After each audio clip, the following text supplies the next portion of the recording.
మాంసాహారం తినటం పుణ్యమా పాపమా? ఈ మధ్యకాలంలో కులమత భేదాలు లేకుండా చాలామంది మాంసాహారం తినేస్తున్నారు. వేదాలు, గ్రంథాలు మరియు ఆయుర్వేదం మాంసాహారం తినడం గురించి ఏం చెప్తున్నాయి? అసలు ఈ మాంసాహారం గురించి భగవద్గీతలో శ్రీకృష్ణుడు ఏం చెప్పాడు? గరుడ పురాణం ప్రకారం మాంసాహారం తినడం వలన ఎలాంటి శిక్షలు అనుభవించాల్సి వస్తుంది? ఇలాంటి ఎన్నో విషయాలు ఈ వీడియోలో తెలుసుకుందాం. ఫ్రెండ్స్, ఫస్ట్ అయితే ఈ వీడియోకి ఒక లైక్ కొట్టండి. అలాగే మా ఛానల్ని కూడా సబ్స్క్రైబ్ చేసుకొని మాకు సపోర్ట్ చేయండి. ఒకసారి శ్రీకృష్ణుడు ఒక చెట్టు కింద కూర్చొని వేణువు వాయిస్తూ ఉన్నాడు. అప్పుడు ఒక జింక పరిగెత్తుకుంటూ వచ్చి కృష్ణుడి వెనక దాక్కుంది. ఆ జింక భయపడుతూ ఉండడంతో జింక తలపైన నిమురుతూ, ఏమైంది, ఎందుకు తాక్కున్నావు అని అడిగాడు కృష్ణుడు. అప్పుడు అదే సమయంలోకి జింకను వెతుకుంటూ ఒక వేటగాడు అక్కడికి వచ్చాడు. అప్పుడు ఆ వేటగాడు కృష్ణుడితో, ఆ జింక నా వేట, దీనిపై నాకే పూర్తి అధికారం ఉంది, నీ దగ్గర ఉన్న జింకను నాకు ఇచ్చేయి అన్నాడు. అప్పుడు కృష్ణుడు ఇలా అన్నాడు, ఓ వేటగాడ, ప్రతి జీవికి తన మీద తనకే అధికారం ఉంటుంది, మరి ఎవరికి అధికారం ఉండదు అని అంటాడు. అప్పుడు ఆ వేటగాడు, దీనిని నేను వేటాడి చంపి వండుకొని తింటాను అన్నాడు. అప్పుడు కృష్ణుడు, ఏదైనా జీవిని చంపి తినడం అనేది పాపం అవుతుంది. నువ్వు ఈ జింకను చంపి పాపాన్ని కట్టుకోవాలని అనుకుంటున్నావా? మాంసాహారం పుణ్యమా పాపమా అనే ధర్మం గురించి నీకు తెలియదా అన్నాడు. అప్పుడు వేటగాడు, పుణ్య పాపాల గురించి నాకు అనవసరం, నేను విన్న దానిని ప్రకారం జీవులను హత్య చేయటం గురించి శాస్త్రాల్లో చెప్పారు. రాజులకు కూడా వేటకు వెళ్ళి జంతువులను చంపుతూ ఉంటారు. రాజులే ఇలా చేస్తున్నప్పుడు మాంసాహారం తినడం తప్పు ఎలా అవుతుంది అని వేటగాడు శ్రీకృష్ణుడిని ప్రశ్నించాడు. మాంసాన్ని ఎక్కువగా తినటం వల్ల వేటగాడు బుద్ధిని కోల్పోయాడని శ్రీకృష్ణుడికి అర్థమైపోయింది. దాంతో వేటగాడు అడిగిన ప్రశ్నకు కృష్ణుడు, నేను నీకు ఒక కథ చెప్తాను, ఈ కథ పూర్తిగా విన్నాక మాంసాహారం తినడం పుణ్యమా పాపమా అని నువ్వే చెప్పు అని కృష్ణుడు వేటగాడితో అన్నాడు. అప్పుడు వేటగాడు సరే అంటాడు. అప్పుడు కృష్ణుడు కథ చెప్పడం మొదలుపెట్టాడు. ఒకసారి కళింగ రాజ్యంలో కరువు వచ్చింది. దాంతో ఆహార ఉత్పాదన తగ్గిపోయింది. వెంటనే ఈ సమస్యకు పరిష్కారం కనిపెట్టకపోతే మిగిలి ఉన్న కొంచెం ధాన్యం కూడా అయిపోతుంది, దాంతో కరువు ఇంకా పెరిగిపోతుంది అని మహారాజు బాధపడ్డాడు. ఈ విషయంపై మహారాజు సభలో ఉన్న అందరితో ఈ సమస్యను తీర్చడానికి అన్నిటికంటే కూడా చౌకైన వస్తువు ఏంటి అని అడిగాడు. అప్పుడు మంత్రులంతా కూడా ఆలోచనలో పడ్డారు. ధాన్యం, పండ్లు, కూరగాయలు లాంటివి పండించాలంటే చాలా శ్రమ చేయాల్సి ఉంటుంది. ఎంత శ్రమించినా ప్రకృతి సహాయం చేయకపోతే వీటిని పొందడం చాలా నష్టమవుతుంది. కాబట్టి చౌకగా ఆహారం దొరకడం కష్టం అన్నారు. అప్పుడు సామంత రాజుల్లో ఒక రాజుకు మాంసాహారం గురించి ఆలోచన వచ్చింది. ఎలాగైనా రాజుకు ఈ విషయం చెప్పాలనుకున్నాడు. అప్పుడు అతను రాజుతో, అన్నిటికంటే కూడా చౌకైన ఆహారం మాంసాహారం అనేది పౌష్టిక ఆహారం కూడా అవుతుందన్నాడు. అది విన్న మిగతా సామంత రాజులు అంతా సమర్థించారు. కానీ కళింగరాజు మహామంత్రి మాత్రం మౌనంగా ఉంటాడు. అప్పుడు మహామంత్రి, మీరెందుకు ఏమీ మాట్లాడటం లేదు? ఈ విషయంపై మీ అభిప్రాయం ఏంటి అని అడిగాడు. అప్పుడు మహామంత్రి, మహారాజా, ఈ విషయాలన్నీ కూడా నేను అంగీకరించలేను. మాంసాహారం అన్నిటికంటే కూడా చౌకైన పదార్థం అనేది నేను నమ్మను. కానీ ఈ విషయంపై నేను రేపు సభలో మాట్లాడతాను అని మౌనంగా ఉండిపోయాడు. ఆ రోజు రాత్రి మహామంత్రి మాంసాహారం చౌకైనది అని సలహా ఇచ్చిన సామంతరాజు ఇంటికి వెళ్ళాడు. అంత అర్ధరాత్రి సమయంలో మహామంత్రి తన ఇంటికి రావడం చూసి సామంతుడిపై పడ్డాడు. అతడితో మహామంత్రి ఇలా అన్నాడు, సాయంత్రం సభలో మహారాజు జబ్బు పడ్డాడు. మహారాజు పరిస్థితి దారుణంగా ఉంది. ఎవరైనా సరే బలశాలి రాజు శరీర మాంసం నాకు ఇస్తే మహారాజు జబ్బు నయమవుతుంది అని వైద్యుడు చెప్పాడు. మీ అంత యోగ్యం కలిగిన రాజు ఇంకెవరూ లేరు. ఈ విషయంలో మీరు సహాయం చేస్తే 1,00,000 సవర్లు ఇవ్వగలను. అందుకు బదులుగా నేను మీకు ఉండెను చీల్చి కొంచెం మాంసం తీసుకుంటాను అని మహామంత్రి చెప్పాడు. అది విని సామంతుడు ముఖం రంగు మారిపోయింది. నేను చనిపోయాక ఈ 1,00,000 సవర్లు నాకెందుకు? నా ప్రాణమే నాకు ముఖ్యం కాబట్టి నేనే నీకు 1,00,000 సవర్లు ఇస్తాను, నన్ను వదిలివేయమని మహామంత్రికి 1,00,000 సవర్లు ఇచ్చాడు సామంతరాజు. దాంతో మహామంత్రి ఏమీ అనలేక 1,00,000 సవర్లు తీసుకొని అక్కడి నుంచి వెళ్ళిపోయాడు. స్వర్ణ ముద్రలను తీసుకొని మహామంత్రి మిగతా సామంతుల వద్దకు వెళ్ళి మహారాజు కోసం మాంసం అడిగితే ఎవరు ఇవ్వటం ఒప్పుకోలేదు. తమ ప్రాణాలు కాపాడుకోవడానికి అందరూ తిరిగి స్వర్ణ ముద్రలు ఇవ్వడం మొదలుపెట్టారు. ఈ విధంగా మహామంత్రి కేవలం ఒక రాత్రిలోనే కొన్ని కోట్ల స్వర్ణ ముద్రికలను పోగు చేశాడు. మరుసటి రోజు సభకు సామంతులంతా కూడా త్వరగా హాజరయ్యారు. అందరూ మహారాజు ఆరోగ్యం గురించి తెలుసుకోవాలని అనుకున్నారు. కానీ ఎవరు కూడా మిగతా వారితో ఏమీ మాట్లాడలేదు. అందరూ రాజవైద్యుని కోసం ఎదురు చూస్తున్నారు. మహారాజు ఎప్పటి వరకు సభకు రారో అప్పటి వరకు ఏ ఒక్క సామంతుడిని కూడా సభ నుంచి బయటకు వెళ్ళడానికి అనుమతి ఇవ్వకూడదని మహామంత్రి సైనికులకు ఆదేశించాడు. ఆ తర్వాత మహారాజు సభలోకి వచ్చారు. మహారాజుకి ఎలాంటి అనారోగ్యం ఉన్నట్లు సామంతులకు అనిపించలేదు. మహామంత్రి తమతో అబద్ధం చెప్పాడు అని ప్రతి సామంతుడి మనసులో అనుకున్నాడు. కానీ ఈ విషయం గురించి ఎవరితోనూ కూడా మాట్లాడలేదు. అప్పుడు మహామంత్రి వచ్చి మహారాజు ఎదురుగా కొన్ని కోట్ల స్వర్ణ ముద్రికలను పెట్టాడు. అప్పుడు మహారాజు ఇవన్నీ ఎవరి కోసం అని అడగ్గా కేవలం కొంచెం మాంసం కోసం ఇంత ఎక్కువ ధనం లభించింది, కానీ మాంసం లభించలేదు. తమ ప్రాణాలు కాపాడుకోవడానికి సామంతులు ఇన్ని స్వర్ణ ముద్రికలు ఇచ్చారు. మాంసం ఎంత చౌకైనదని ఇప్పుడు మీకే వివరించండి అని మహామంత్రి అన్నాడు. అప్పుడు మహారాజుకు అస్సలు విషయం అర్థమైంది. వెంటనే ప్రజలను కష్టపడి వ్యవసాయం చేయమని ఆదేశించాడు. రాజ బండారాల నుంచి కొత్త శ్రామికులకు ఇచ్చాడు. శ్రామికులకు పౌష్టిక ఆహారాన్ని పండించడం మొదలుపెట్టారు. దాంతో పంటలు బాగా పండి రాజ్యంలో ఉన్న కరువు మొత్తం కూడా పోయింది. జీవితంలో విలువను కృష్ణుడు ఈ కథ ద్వారా తెలిపాలనుకున్నాడు. మనకున్న ప్రాణాల మీద ఎంత ఆశ ఉంటుందో మిగతా జీవులకు కూడా వాటి ప్రాణాల మీద అంతే ఆశ ఉంటుంది. మాంసాహారం తీసుకునే వాళ్ళ కర్మ రుణాలు రెట్టింపు అవుతాయి. ఈ సృష్టిలో మనకు జీవించే హక్కు ఎంత ఉందో ఆ పరమాత్మ సృష్టిలో సకల జీవులకు అంతే హక్కు ఉంది. కానీ మనం కేవలం బలం ఉందని వాటిని చంపడం ఎంతవరకు న్యాయమో ఎవరికి వారే స్వయంగా ఆలోచించుకోవాలని కృష్ణుడు ఆ వేటగాడికి మాంసాహారం ఎందుకు తినకూడదో వివరించాడు. ఆ వేటగాడు తన తప్పు తెలుసుకొని జీవహింస చేయటం మానేసి కంద మూలాలు తింటూ జీవనం గడిపాడు. వేదాలు మరియు ఆయుర్వేదం మాంసం గురించి ఏం చెప్తుందో కూడా ఇప్పుడు తెలుసుకుందాం. పురాతన ధర్మంలో జీవహింస చేయకూడదు. ఎవరైనా పురాణ పురుషులు తిన్నారు అంటే అది ఇతరులు కూడా తినాలని చెప్పడం కాదు. హింస చేసిన వారు తప్పకుండా అనుభవిస్తారు అని చూపించడానికి కొందరు ఋషులు తపశ్శక్తితో ఆ పాపకర్మలను తొలగించుకుంటున్నారు. అది సామాన్యులకు సాధ్యపడదు. ఆ పాపాన్ని పోగొట్టుకోవాలంటే ఋషిగా మారాల్సిందే లేదా అనుభవించాలి. ఆయుర్వేదం వేదం యొక్క అంగం. ఆయుర్వేదం వేదాన్ని మాత్రమే అనుసరిస్తుంది. వేదాల్లో మాంసం తినడం నిషిద్ధం కాబట్టి ఆయుర్వేదంలో కూడా మాంసం తినడం కూడా చెప్పబడదు. మన శాస్త్రాలు శాకాహారం తీసుకోవాలని చెప్తూ ఉన్నాయి. పవిత్ర గ్రంథమైన భగవద్గీత కూడా శాకాహారాన్ని తినాలని, హింసను అనుసరించమని చెప్తుంది. శ్రీకృష్ణుడు అర్జునుడితో ఏ ప్రాణిని చంపొద్దని, బాధ పెట్టకూడదని చెప్పాడు. జంతువులను ప్రేమగా గౌరవంగా చూడమని బోధించాడు. ప్రపంచంలోని ప్రతి జీవి ఉనికికి ప్రత్యేక ఉద్దేశం ఉందని వేదాలు చెప్తున్నాయి. అందుకే ఆ మానవులు జీవహింస చేయరాదని వేదాలు చెప్తున్నాయి. మన ఆత్మ శరీరాన్ని శుద్ధి చేసుకోవడానికి శాకాహారం మాత్రమే తీసుకోవాలి. జంతువులు చంపి వాటి మాంసం తినేవారికి దేవతలు నివసించే స్వర్గంలో స్థానం ఉండదని అంటూ ఉంటారు. జంతువుల మాంసాన్ని కొనటం, విక్రయించటం, జీవిని చంపడానికి కూడా మనమే బాధ్యులం అవుతాము. ఆది మానవులు మాంసం తినేవారు. ఆనాటికి వారికి తెలిసింది అదే. కానీ కాలక్రమేణా అనేకమైన కూరగాయలు, పండ్లు సమృద్ధిగా పండించటం మొదలుపెట్టారు. ఆ తర్వాత ఈ పండ్లు, కూరగాయలు తింటే ఇంకా మంచి ఆరోగ్యం కలుగుతుందని గ్రహించారు. మన చుట్టూ తిరుగుతూ కేరింతలు కొడుతూ ఉండే జంతువులను కూడా తినటం మృగధర్మం. సింహం, పులి ఇప్పటికీ మాంసమే తింటాయి.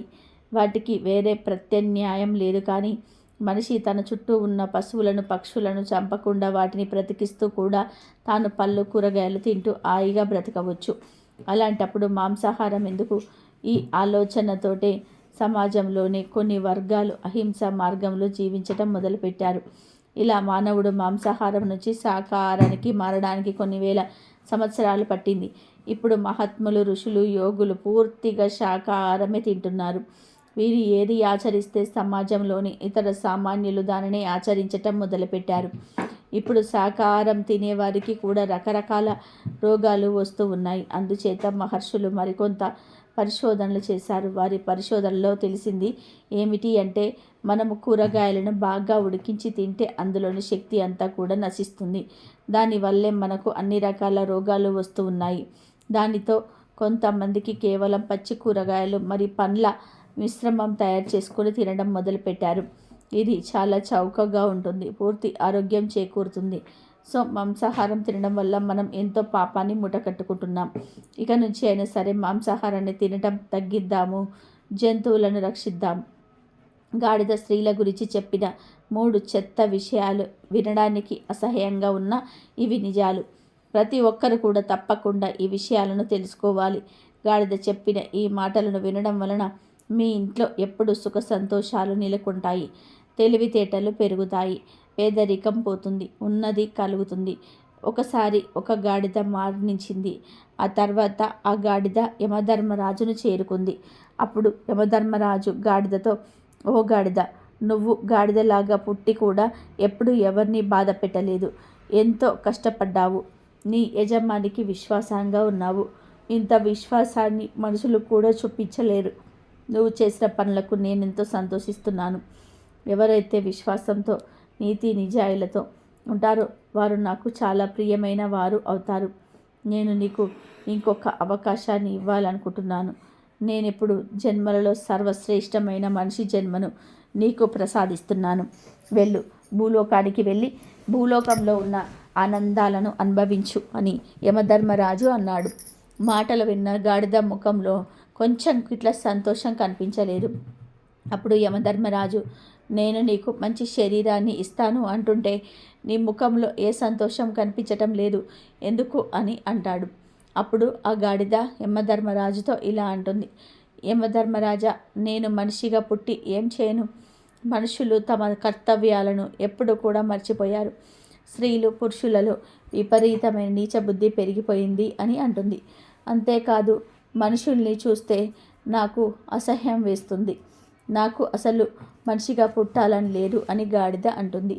అప్పుడు యమధర్మరాజు, ఓ గాడిద, వేదాలలో చెప్పబడుతున్నటువంటి సర్వశ్రేష్టమైన మానవ జన్మ పొందడం కోసం స్వర్గలోకంలో ఉన్న దేవతలు కూడా ఎదురు చూస్తూ ఉంటారు. కానీ నువ్వేమో మానవ జన్మ వద్దంటున్నావు. నువ్వు ఏం చూసావు? ఏం చూసి మానవ జన్మ వద్దంటున్నావు? మానవ జన్మ గురించి నీకు అంతలా ఎందుకు భయపడిపోతున్నావు అని అడుగుతాడు. అప్పుడు గాడిద, ఓ యమధర్మరాజా, నేను చెప్పే విషయాలను వింటే మీరు కూడా మనుషుల విషయంలో భయపడతారు, బాధపడతారు. భూలోకంలో మనుషులు మనుషుల్లాగా లేరు. భూలోకంలోనే మానవులు మేము స్త్రీలమా పురుషులమా అని కూడా మర్చిపోతున్నారు. మనుషులు వారి బాధ్యతలను ఎప్పుడు కూడా మర్చిపోయారు. ఆ మనుషులను చూస్తూ ఉంటే అన్నిటికంటే కూడా నీచమైన జన్మ మానవ జన్మ అనిపిస్తుంది. యమధర్మరాజా, మీరు కావాలంటే నన్ను వేరే ఒక యోనిలోకి పంపించండి, కానీ మనిషిలో యోనిలోకి పంపించకండి. లేదంటే మళ్ళీ నన్ను గాడిదలాగానే భూలోకానికి పంపండి. అంతేకాని మనిషి జన్మ నాకు వద్దు అని గాడిద అంటుంది. అప్పుడు యముడు, ఓ గాడిద, నువ్వు మనిషి చేసే ఏ పనులు చూశావు? ఎందుకు నువ్వు మనిషిలాగా జన్మించడానికి ఇంతలా భయపడుతున్నావు, బాధపడుతున్నావు అని అడుగుతాడు. అప్పుడు ఆ గాడిద, యమధర్మరాజా, మీకు తెలుసుకోవాలని కోరికగా ఉంటే నేను చెప్తే వినండి. నేను చూసిన 3 సంఘటనలు చెప్తాను వినండి. మొదటి సంఘటన ఏమిటి అంటే, ఒకసారి ఒక యువ పండితుడు కాశీలోని విద్యను అభ్యసించడానికి వెళ్ళాడు. తను 12 సంవత్సరాల పాటు విద్యాభ్యాసం పూర్తి చేసి తిరిగి ఇంటికి వచ్చాడు. ఇంటికి వచ్చాక ఆ పండితుడు తన తండ్రితో ఇలా అన్నాడు, నాన్నగారు, నేను వేదాంగాలు నేర్చుకున్నాను. కాబట్టి మీరు నన్ను ఏదైనా ప్రశ్న అడగండి, నేను దానికి సమాధానం చెప్తాను అని అన్నాడు. అప్పుడు ఆ యువక పండితుడితో తండ్రి ఇలా అన్నాడు, నువ్వు అన్నీ చదువుకొని వచ్చాను అంటున్నావు కాబట్టి నేను నీకు ఒక ప్రశ్న అడుగుతాను, దానికి సమాధానం చెప్పమని ఆ పాపానికి తండ్రి ఎవరు అని అడిగాడు. అప్పుడు ఆ యువ పండితుడు ఆలోచనలో పడ్డాడు. పాపానికి తండ్రి, ఈ విషయాన్ని నేను ఏ పుస్తకంలోనూ చదవలేదు, అసలు ఈ విషయం ఏ పుస్తకంలోనూ లేదు అని ఆలోచనలో పడ్డాడు. ఎలా అయినా సరే ఈ విషయం తెలుసుకోవడానికి రాత్రంతా కూడా అనేక పుస్తకాలు చదివాడు. కానీ ఎన్ని పుస్తకాలు చదివినా కూడా సమాధానం దొరకలేదు. మరుసటి రోజు తండ్రి మళ్ళీ కొడుకును అడుగుతాడు, నీకు పాపానికి తండ్రి పేరే తెలియనప్పుడు నువ్వు అంత దూరం వెళ్ళి ఏం చదువుకొని వచ్చావు అన్నాడు. తండ్రి మాటలు విన్న యువ పండితుడు, మీరు ఏం చింతించకండి, నేను ఎలాగైనా సరే పాపానికి తండ్రి పేరేమిటో తెలుసుకొని వస్తానని మళ్ళీ ఆ యువకుడు పండితుడు కాశీకి బయలుదేరాడు. దారిలో అతనికి దారి వేసింది. అక్కడే అతనికి ఒక ఇల్లు కనిపించింది. ఆ యువ పండితుడు ఆ ఇంటి దగ్గరికి వెళ్ళి ఆ ఇంట్లో ఉన్న స్త్రీతో, అమ్మ, నేను చాలా దూరం నుండి వస్తున్నాను, నాకు దాహంగా ఉంది, కొంచెం మంచి నీళ్ళు ఇవ్వండి అన్నాడు. అప్పుడు ఆ స్త్రీ అతడికి కొన్ని నీళ్ళు ఇచ్చింది. ఆ యువ పండితుడు ఆయన మంచి నీళ్ళు తాగిన తర్వాత, ఇది ఎవరి ఇల్లు, మీరు ఎవరు అని అడిగాడు. అప్పుడు ఆ స్త్రీ, మీరు ఈ నీళ్లు తాక్కముందే ఆ ప్రశ్న అడిగి ఉండాల్సింది, ఇప్పుడు ఎందుకు అడుగుతున్నారు, కానీ అడుగుతున్నారు కనుక చెప్తున్నాను, ఈ ఇల్లు ఒక వేశ్యది, నేను ఒక వేశ్యను అంది.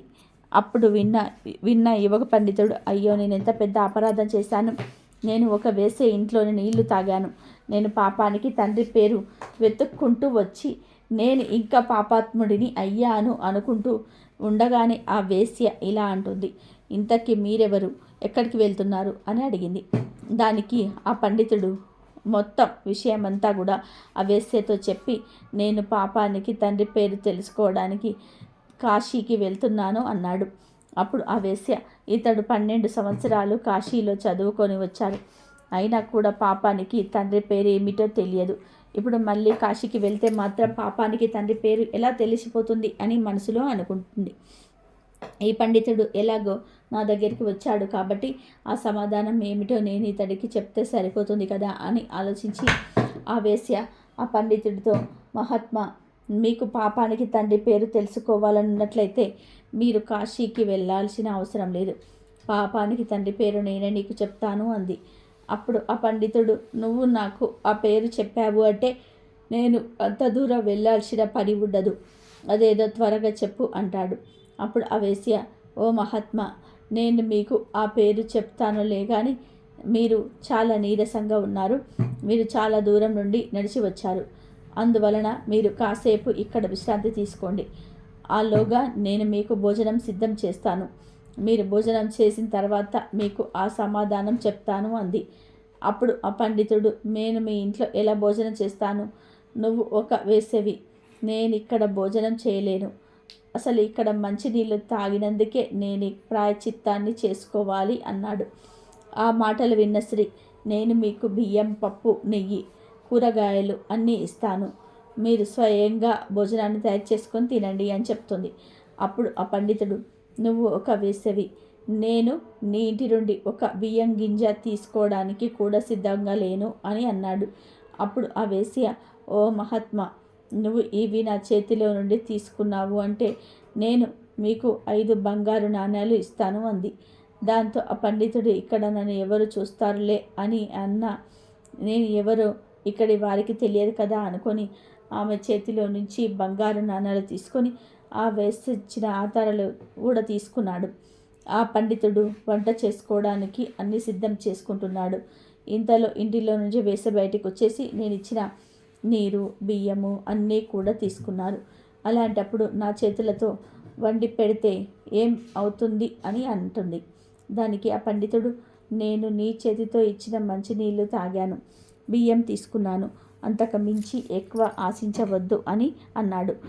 దానికి ఆ వేశ్య, మీరు నా చేతితో వండిన భోజనం తింటాను అంటే నేను మీకు ఇంకొక 5 బంగారు నాణాలను ఇస్తాను అని చెప్పింది.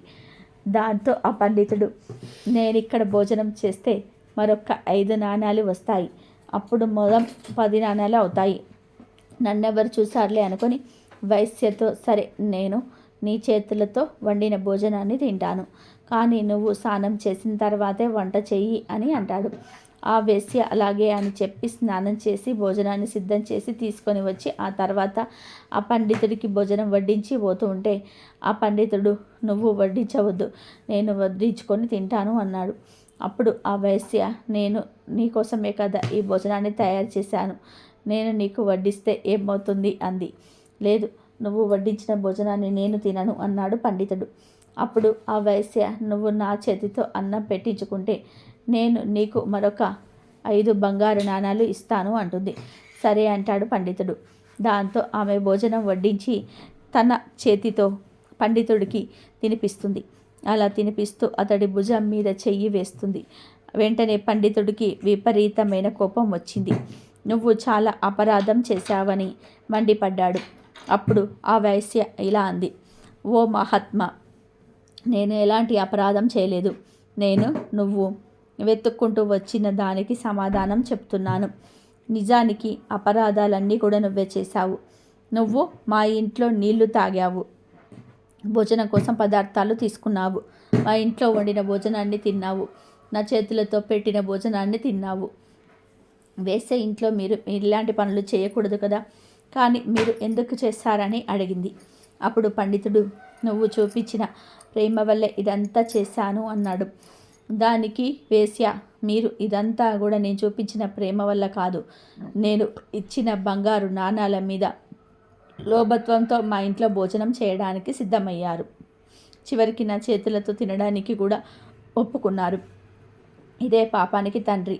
నువ్వు లోభత్వంతో చేయకూడని పనులన్నీ చేశావు.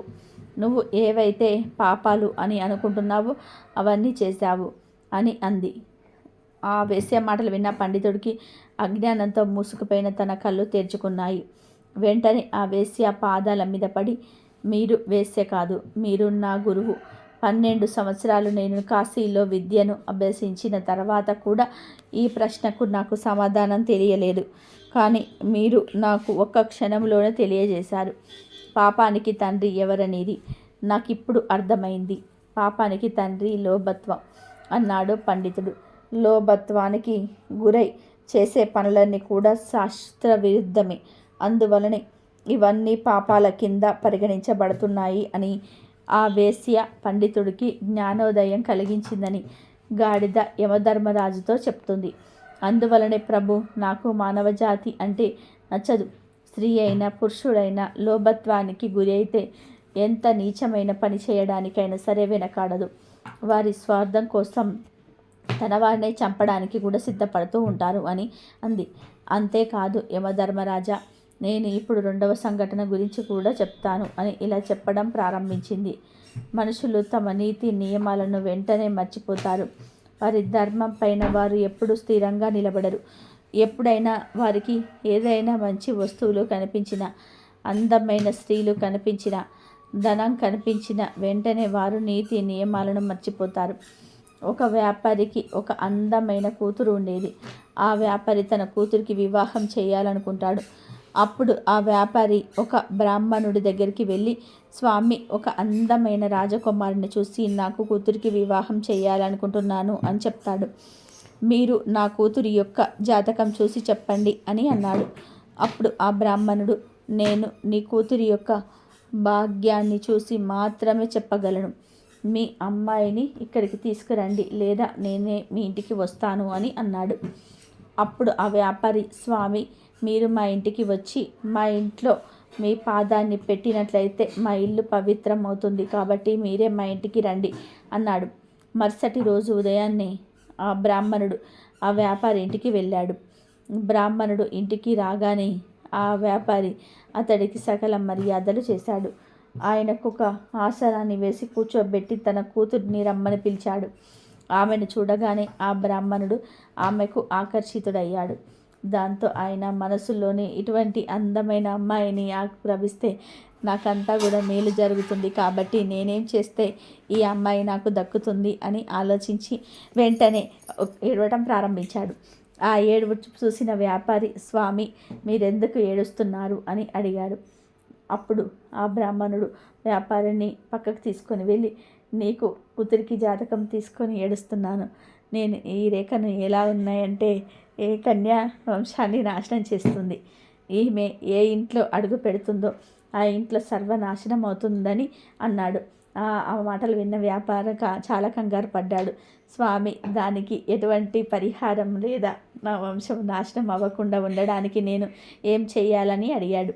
దానికి ఆ బ్రాహ్మణుడు, నువ్వు నీ కూతుర్ని ఒక పెట్టెలో పెట్టి సాయంత్రం నదిలో వదిలివేయి. అలాగే ఆ పెట్టె పైన ఒక దీపం వెలిగించు.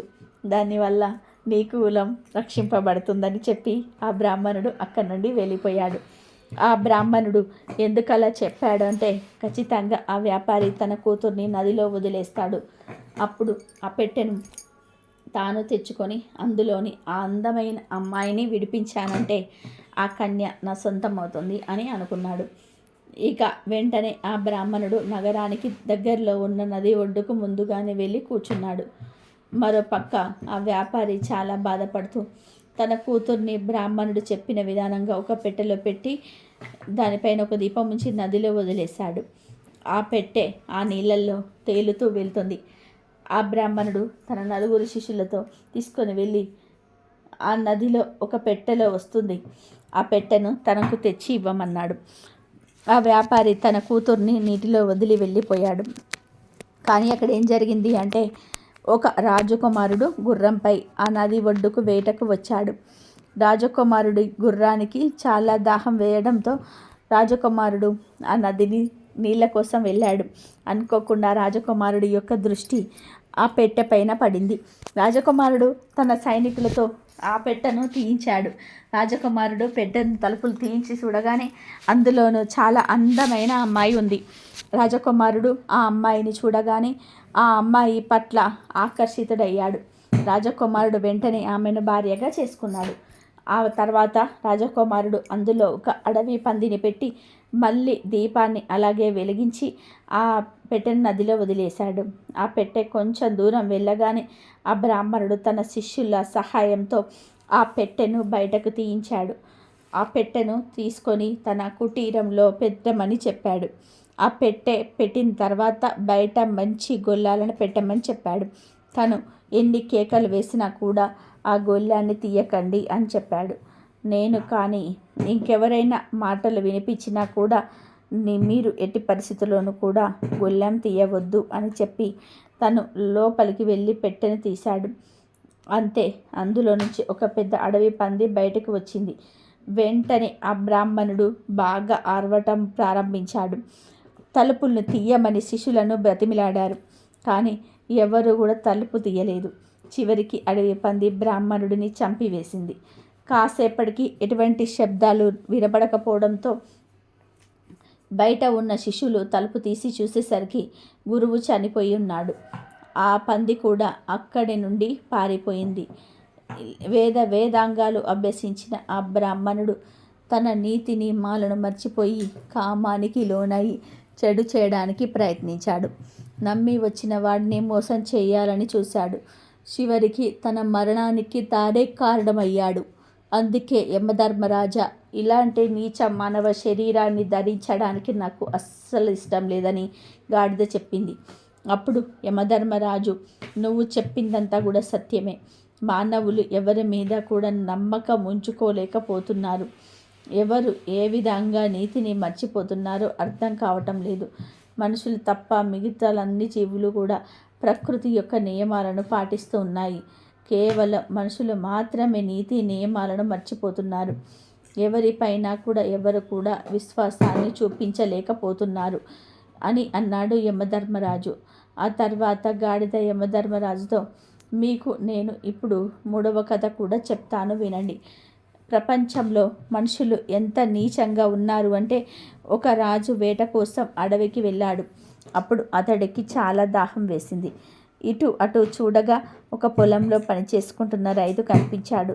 ఆ రైతు దగ్గరికి వెళ్ళి, నాకు చాలా దాహంగా ఉంది, నీళ్ళు ఇవ్వండి అని అడిగాడు.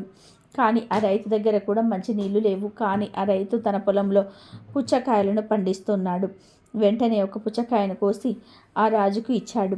రాజు ఆ పుచ్చకాయలోని రసాన్ని అంతా కూడా తాగేసి తన దాహాన్ని తీర్చుకున్నాడు. ఆ తర్వాత ఆ రైతుతో రాజు ఇలా అంటాడు, నువ్వు ఎంత పన్ను చెల్లిస్తున్నావు అని అడిగాడు. అప్పుడు ఆ రైతు, మహారాజా, నేను 1 రూపాయిని పన్నుగా చెల్లిస్తూ ఉన్నాను అని చెప్పాడు. అది విన్న రాజు వెంటనే, ఇంత పెద్ద పంట పండించి కేవలం 1 రూపాయి మాత్రమే పన్నుగా చెల్లిస్తున్నావా అన్నాడు.